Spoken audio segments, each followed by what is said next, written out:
They said a mother's love is the purest thing on earth. But what happens when that love becomes a prison? This is the story of Mama Kene, a strong widow who raised her only son through tears and sacrifice. She gave him everything, her youth, her sweat, her life. But when success came, she couldn't let go.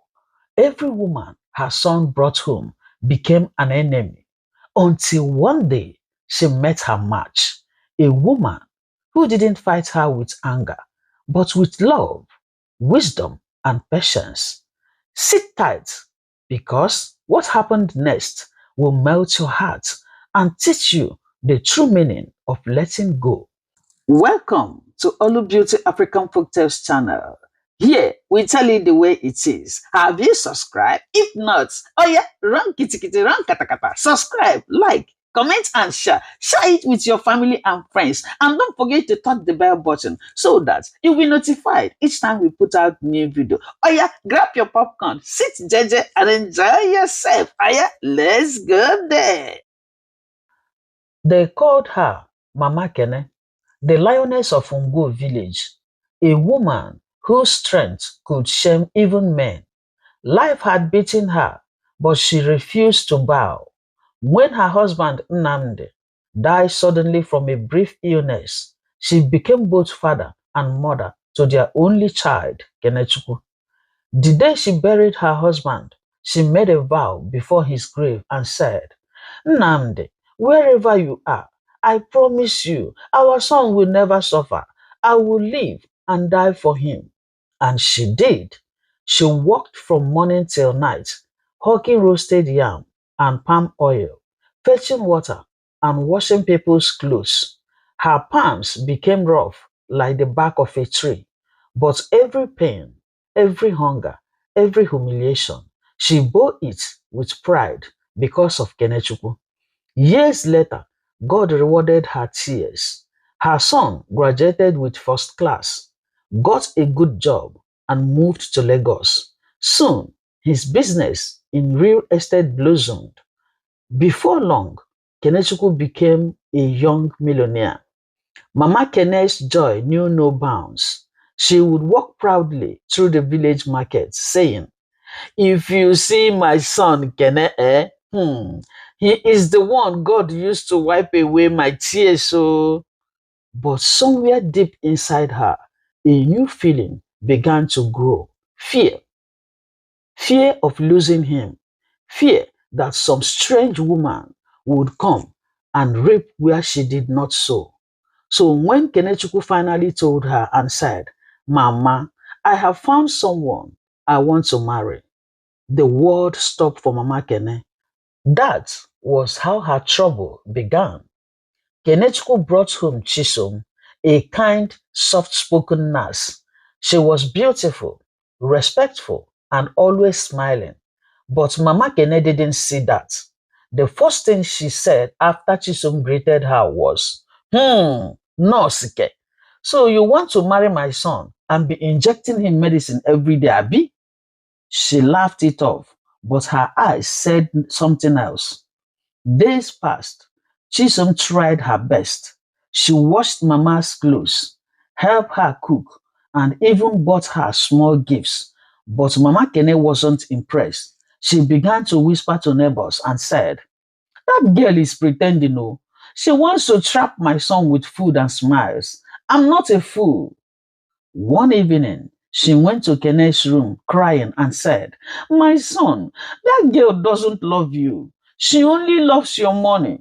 Do you know she told me her parents need help with their rent? That's how they will start collecting from you until you go broke. Can you imagine that? Her words pierced Kene's heart. Within a month, Chisom left quietly in tears. Months later, Kene met Ngozi, a young teacher from Anambra State. She was intelligent, God-fearing, and spoke with confidence. When Mama Kene first saw her, she hissed and said, this one talks too much, yo. I don't like women that argue. She will challenge my son in his own house. At first, Ngozi tried to win her over, but Mama Kene was always looking for faults. If Ngozi cooked, she would say the soup was too salty. If she washed clothes, Mama would rewash them just to prove a point. One Sunday, after church, Mama Kene embarrassed Ngozi in public. She said, "Don't follow me to the women's meeting. You are not yet part of this family. I don't want people to think you are my daughter-in-law. So please don't follow me anywhere." That was the last straw. Ngozi left too. Then came Adanna, a classy businesswoman who sold fashion items. She was bold, beautiful, and generous. Mama Kene's eyes almost fell out when Adanna bought her an expensive wrapper worth 120,000 naira. And she shouted and said, "So this is how they will waste my son's money. Today she buys wrapper, tomorrow she will buy car. All these Lagos girls, they know how to spend."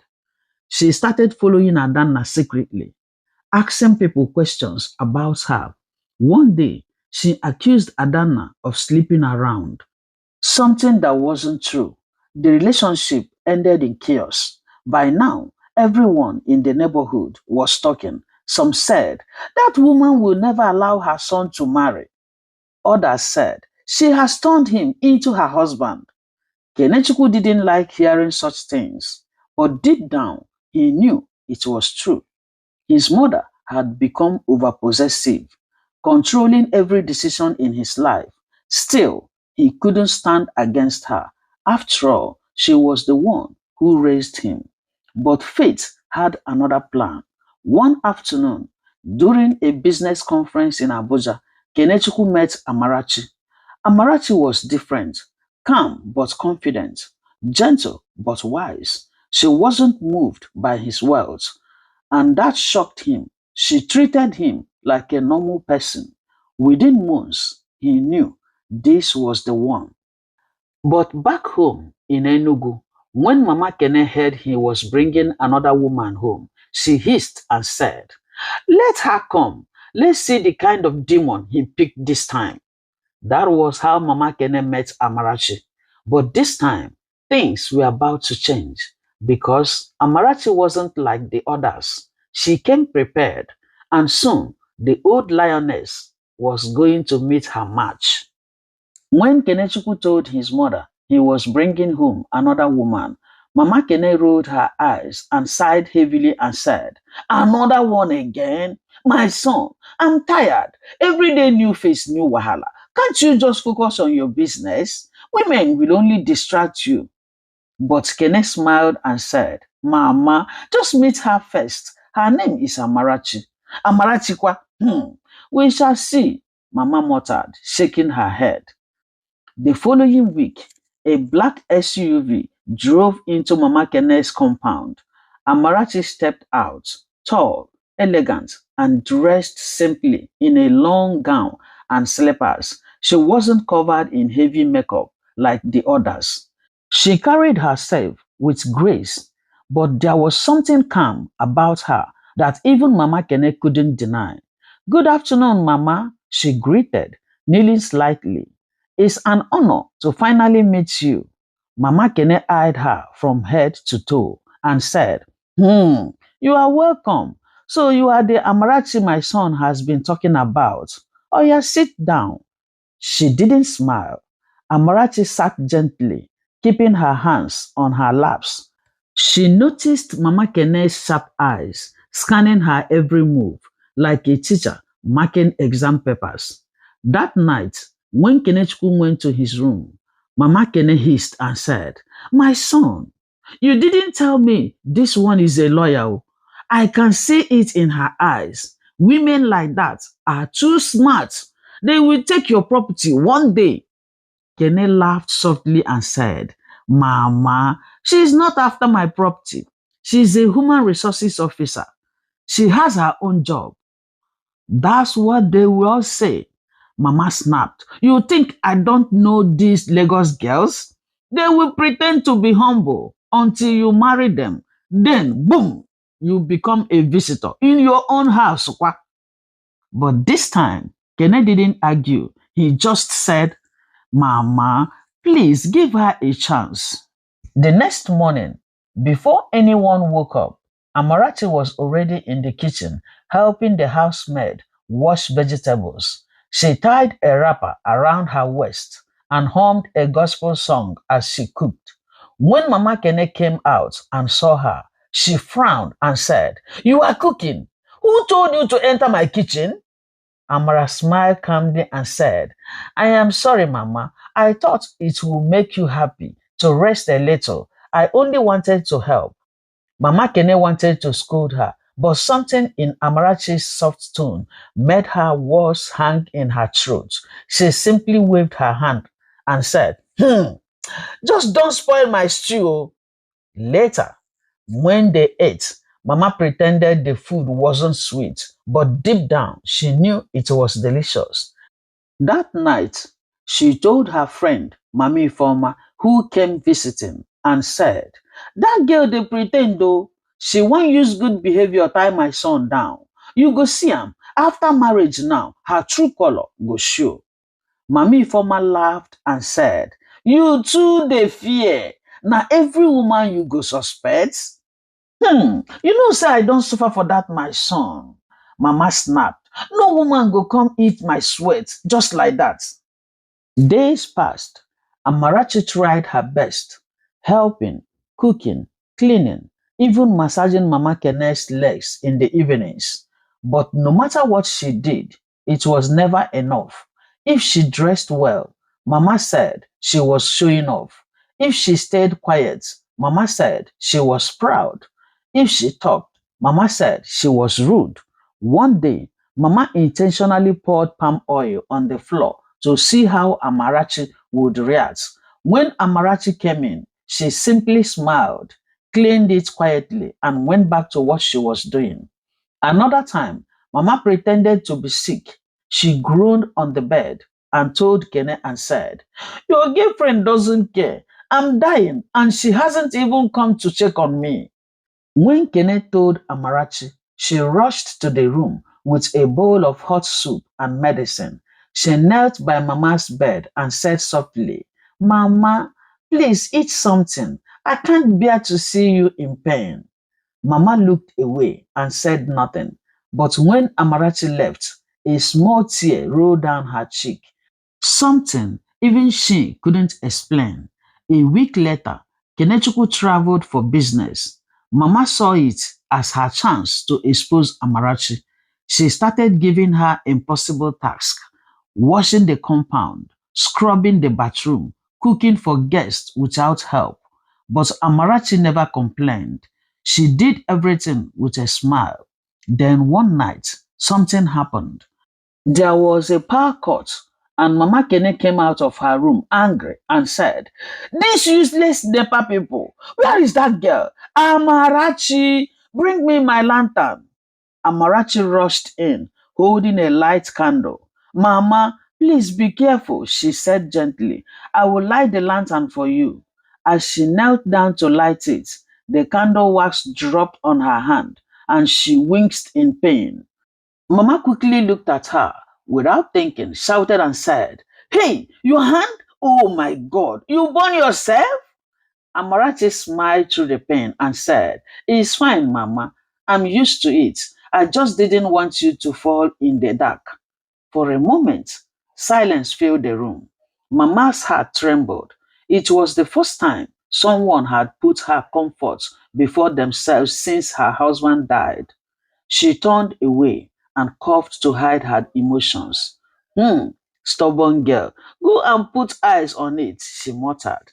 But that night, she couldn't sleep. Amarachi's calmness kept ringing in her heart. Why didn't she shout? Why didn't she fight back? She thought maybe she's different. Still, she wasn't ready to surrender. Not yet. The next day, she decided to test Amarachi one last time. She called her and said, Amarachi, I need money. Kenechukwu didn't leave any with me. I want to see if you can sacrifice for this family. Without thinking twice, Amarachi opened her bag, brought out 50,000 naira, handed it to her. Mama, please manage this. I'll be fine. Mama's eyes widened. You just gave me 50,000 like that? Yes, Mama. My mother taught me that when you love someone, you also love the people they love. Those words struck deep. For the first time, Mama Kene's heart softened completely. She took the money slowly and said, you can go and rest. Thank you very much for this. But after Amarachi left, Mama sat quietly on her bed, staring at the money and whispering and saying, where did this girl come from? Have I been wrong all this while? Just then, a knock came on the door. It was Mami Former again, and she said, my friend, how far? That your stubborn daughter-in-law, is she still there? Mama Kene sighed deeply and said, Mami Former, this one, no, she's different. Amarachi's wisdom was beginning to win the battle, but the story was far from over because when Kenechukwu returned, something unexpected was waiting, a shocking twist that would test not just Amarachi's patience, but the bond between mother and son. After Kenechukwu's trip, the atmosphere in the house had changed. Mama Kene was quieter than usual. She no longer shouted or complained unnecessarily. She even allowed Amara to enter her kitchen without argument, a miracle everyone noticed. One morning, as Amarachi was sweeping the compound, Mama called her. Amarachi, she said softly. Yes, Mama. You can leave that broom. I want to talk to you. Come. Amarachi dropped the broom and came closer. Mama hesitated for a moment, then said, you've been here for some time now. I've watched you. You are different from the others. I still don't know what your plan is, but her voice broke silently and she said, you've shown me more patience than I deserve. Amarachi smiled warmly and said, Mama, I don't have any plan. I just want to love your son and love you too. Those words melted what was left of Mama Kene's pride. For the first time, she reached out and held Amarachi's hand and said, you remind me of myself when I was young, Mama said softly, strong, but with a good heart. It was a beautiful moment, one that would have ended years of bitterness. But life, as it often does, had another plan. A few days later, Kenechukwu returned from his trip, cheerful and full of stories. He hugged Amarachi and said, I miss you so much. Mama smiled faintly, watching them. For once, she felt peace. Then something happened that reignited the fire she thought had died. One afternoon, as she was cleaning Kene's room, she found a small handbag under the bed. Inside it was a gold necklace, a perfume, and a receipt that read, payment for bridal wears, 350,000 naira, paid by Amarachi. Mama's heart started beating fast and she said, so this girl is already buying wedding things behind my back? She wants to marry my son by fire by force. Enokwa. Her old suspicion returned like a flood. That evening, when Kene was out, she confronted Amarachi and said, so this is your plan, eh? You think you can use your fake kindness to trap my son? You already preparing for wedding without my consent. Eh? Enodokwa. Amarachi looked confused and said, Mama, no, that's not what happened. The things are for my cousin's traditional marriage. I only kept them there because my own room was full. But Mama didn't believe her. Liar! I know your type. I warned my son, but he refused to listen.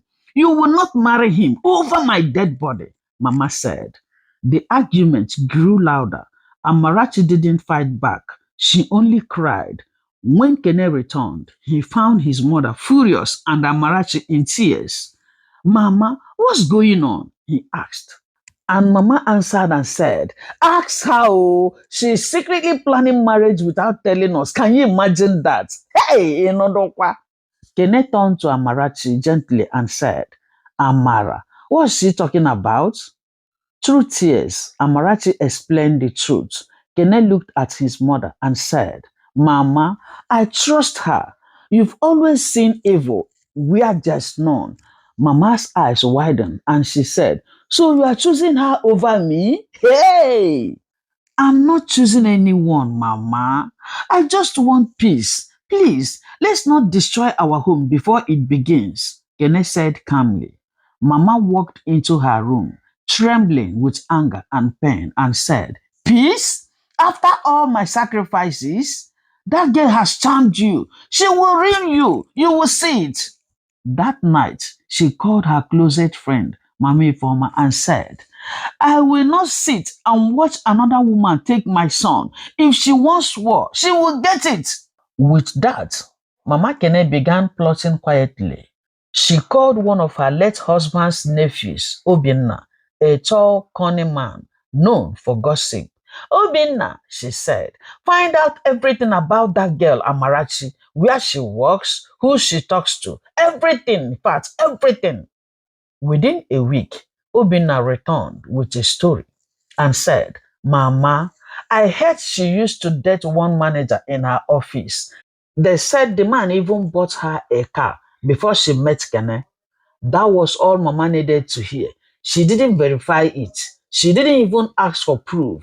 Her heart was already poisoned. She called Kene and said, my son, that girl you want to marry is not pure at all.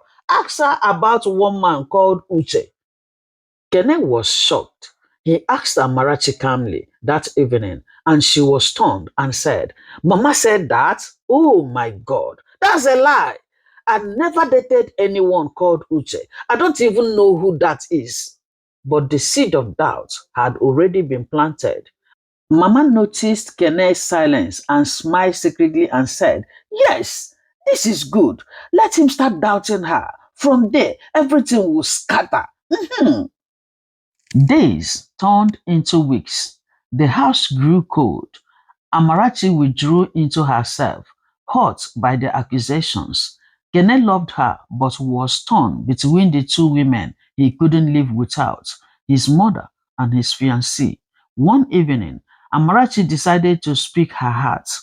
She went to Mama Kene's room, knelt down, and said, Mama, I don't know what I've done to make you hate me this much. I came with love. I've treated you like my own mother, but it's as if my love is a crime. If I've offended you, please forgive me. Mama looked at her and said coldly, if you want my forgiveness, leave my son alone for me. Amarachi's tears dropped onto the floor. She stood up slowly, bowed, and left the room without another word. But when she got to her room, she began to pack her bags. Maybe love isn't enough, she whispered. Maybe sometimes walking away is the only way to find peace. The next morning, when Kene woke up, Amarachi was gone. She left only a note and they read, I love you, but I can't fight your mother. Tell her she has won. Maybe one day she will realize what she lost. Kene was devastated. He searched everywhere but couldn't find her. When he confronted his mother, she pretended to be shocked and said, ah, she left? Maybe she was never meant for you. But inside her heart, she felt an emptiness she couldn't explain. The house suddenly felt cold. No one came to greet her in the morning. No one cooked her breakfast or massaged her legs. And each night, she heard her son crying silently in his room. The same son she claimed to protect. That sound began to haunt her, and she said, have I gone too far? She whispered one night. Did I destroy my own son's happiness? Her conscience started tormenting her until one afternoon, something unexpected happened, something that would make Mama Kene face herself for the first time in her life. After Amarachi left, Silence swallowed the once busy house. For days, Kenechukwu barely ate or slept. He went to work late and came back early, his eyes always swollen from crying. Mama Kene pretended not to notice, but inside, guilt was beginning to eat her alive. One night, she went to his room with a plate of food and said, "My son, you haven't eaten all day. Please take small rice now." Kene looked up weakly and said, "Mama, are you happy now?" She froze and said, "What do you mean?" Kene answered and said, "You said you were protecting me. But what kind of protection destroys the person you love?" He pushed the plate away and lay down quietly. Mama Kene walked back to her room slowly, her eyes heavy with tears. She had never seen her son like this before. The laughter, the joy, the light, all gone. That night, for the first time in years, she cried until morning. 3 weeks later, Mama Kene sat on her veranda, lost in thought, when she saw a familiar figure walking through the gate. It was Mami Ifeoma, her gossip friend, and beside her was Obinna, the same nephew she had sent to investigate Amarachi. "Mama Kene," Mami Ifeoma shouted, "you won't believe what we found out, oh." "What is it?" Mama asked, wiping her eyes quickly. Obinna looked uneasy and said, "Mama, that story I told you about Amarachi and one man called Uche." "Yes, what about it?" Mama said. "It wasn't true. It was a mistake. The person who told me was talking about another lady entirely. Amarachi didn't do anything wrong." Oh. Mama Kene's mouth opened, but no words came out, and she said, "You mean all that was a lie?" "Yes, Mama," Obinna stammered. People in our office said she's a good girl, oh, very respectful. They even said she's been depressed since she left your house." Oh. For a moment, the world around her went silent. She felt dizzy, like the ground was shifting beneath her. Mami Ifeoma tried to comfort her and said, "Hey, don't cry, my friend. Maybe she will come back." But Mama Kene wasn't listening. Her heart was pounding as she whispered and said, "Oh God, what have I done? Hey, Enodokwam no. Chai!" She remembered Amarachi's tears, her patience, her kindness, every insult, every humiliation, every lie. And then she remembered Kene's words, which says, "Are you happy now?" The guilt hit her like thunder. That same evening, she called her son and said, "Kene, please, we need to talk." He looked tired, his face pale. "What is it, Mama?" "My son, oh, everything I told you about Amarachi was all a lie, oh." Obinna confessed. "She was innocent all along." Kenechukwu froze. His spoon dropped from his hand and he said, "Mama, say that again." "It was a lie, oh my son. I destroyed her for nothing." He stood up slowly, his voice trembling, and he said, "You made me lose the best woman I ever had." Tears rolled down his cheeks as he stormed out of the house. Mama tried to follow, but her knees gave way. She sank to the floor, crying like a child, saying, "Oh God, forgive me, forgive me, oh, hi, Inukwa, no, God, forgive me, hi, God." For 2 days, no one knew where Kenechukwu went. His phone was off. Mama couldn't sleep. She feared he might harm himself out of heartbreak. On the third day, a taxi drove into the compound. It was Kene, and beside him was Amarachi. Mama ran out, shocked.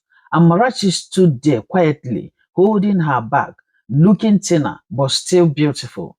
Kene's voice was calm but firm, and he said, "Mama, I found her. I begged her to come home so you could say what you've been wanting to say." Mama burst into tears. She fell to her knees in front of Amarachi and said, "My daughter, please forgive me. I wronged you deeply. I allowed bitterness and fear to control me. You didn't deserve it at all." Everyone around was stunned, even the neighbors who had gathered by the fence. Amarachi knelt too, crying softly and said, Mama, please stand up. I forgave you long ago. I only left because I didn't want to cause trouble between you and your son. Mama hugged her tightly, still weeping, and said, You are my daughter now. I chased away angels, but this time I will never lose you again. Kenneth stood watching, tears streaming down his face. For the first time in years, his family felt whole again. Peace returned to the house, but life wasn't done testing them. A few weeks later, Mama fell seriously ill. The doctors said it was high blood pressure, worsened by stress and guilt. She needed care around the clock. Amarachi refused to leave her side. She cooked, cleaned, and prayed for her every day. She even took her to the hospital herself for checkups. One night, while lying weak on her bed, Mama looked at Amarachi and whispered and said, If not for you, I would have died in my own bitterness. You are truly my daughter. Amarachi smiled through her tears and said, Mama, we are family now. That's what love does. It heals. Mama smiled faintly and said, When I get better, I will dance at your wedding like no other mother has ever danced. Amarachi laughed softly and said, I will hold you to that, Mama. Months later, the whole of Ngo village buzzed with joy. It was the wedding of Kenechukwu and Amarachi. Mama Kene wore a beautiful lace wrapper and danced like a woman who had been given a second chance at life. She told everyone, Don't ever fight love. If God sends you a good person, don't chase them away because of fear. When she looked at Amarachi walking down the aisle, her eyes filled with tears, but this time they were tears of joy. She whispered and said, My daughter, you won my son's heart, but you also won mine. Weeks after the wedding, peace settled permanently in Mama Kene's home. Every morning, the sound of laughter filled the air. Amarachi's gentle voice singing from the kitchen, and Mama Kene's playful scolding as she tried to stop her from doing too much work. And she said, Amarachi, I said I would cook this morning. Mama shouted jokingly. And Amarachi would say, Mama, you can't win that argument. Amarachi laughed. Let me handle it. Neighbors who once gossiped about their fights now admired them deeply. People would whisper and said, Have you seen Mama Kene lately? She looks 10 years younger. That girl truly brought peace to her home. And it was true. The once feared woman who drove away every lady her son brought home was now a living testimony of love's power to change hearts. One Sunday, during a Thanksgiving service at church, Mama Kene stood up to speak. The congregation went quiet. Everyone wanted to hear what the famous lioness would say. Holding the microphone with trembling hands, she began and said, My brothers and sisters, I want to thank God for saving me from myself. Gasps filled the church. I was that kind of mother who believed no woman was good enough for my son. I thought love meant control. I thought protection meant chasing everyone away. But I was wrong. Very, very wrong. Her voice cracked and tears filled her eyes, and she continued, I almost destroyed my son's happiness. I almost lost the only person who truly loved me like her own mother. But God used Amarachi to humble me. She taught me that true love is patient and that sometimes the people we fight are the ones sent to heal us. The church clapped loudly and tears flowed freely. She turned to where Amarachi was sitting and said, My daughter, I once called you my enemy. Today, I called you my miracle. Amarachi stood up and hugged her, crying. The congregation rose to their feet and began to sing, God has done it again. From that day, Mama Kene's story spread far beyond their community. Other mothers who had been overprotective or controlling began to change. Some came to her for advice, others invited her to women's meetings to share her experience. And everywhere she went, she repeated the same words and said, a mother's love is powerful, but when it becomes possessive, it destroys what is meant to protect. If you raise your child well, trust God to guide them. Don't fight their happiness. Let love lead. Those words became like a song repeated by women, shared online, quoted in videos, even used as church drama lines. One evening, a few months later, Amarachi came to sit beside Mama Kene on the veranda. The sunset painted the sky gold, and she said, Mama, do you ever think about the past? Amarachi asked gently. Mama smiled, her eyes on the horizon, and she said, every day, my daughter, and every day I thank God that you didn't give up on me. Amara smiled back and said, I didn't give up because I saw the good woman behind the anger. Mama chuckled softly and said, and I saw the daughter I always prayed for but never had. They sat there quietly for a while, their hearts at peace. Then Kenechukwu came out, carrying a small tray of fruits, and said, the two most important women in my life, I brought you peace offering, he said playfully. They all laughed together as he joined them. For the first time in her life, Mama Kene looked at her son, not with fear of losing him, but with joy that he was finally complete. She whispered softly and said, Nnamdi, wherever you are, our son is happy now. My work is done. Thank you for watching. This is where our story ends. But before we end it, let's look into our moral lessons. True love doesn't control, it lets go. Overprotection can destroy what you've tried to preserve. Kindness and patience can melt even the hardest heart. Mothers should trust the children they raised. When you let love lead, peace follows. A mother's love is sacred, but when it becomes possessive, it becomes poison. Let love grow freely, not under fear or control. Forgive, let go, and you will discover that peace is the sweetest reward of all. In conclusion, when Mama met her match, she didn't meet an enemy, she met her mirror. Sometimes the people God sends into our lives aren't meant to take from us, but to teach us what love truly means. If you are a mother, love your children enough to let them love others. And if you are an Amarachi, never stop doing good. Because goodness, no matter how long it takes, always wins. If this story touched your heart, please like, share, and subscribe for more inspiring African stories that heal, teach, and transform lives. And in the comment section, tell us what did you learn from Mama Kene's story. We would love to hear from you. Please don't forget to touch the bell button so that you'll be notified each time we put out new video. Thank you for watching. Love you. Bye bye.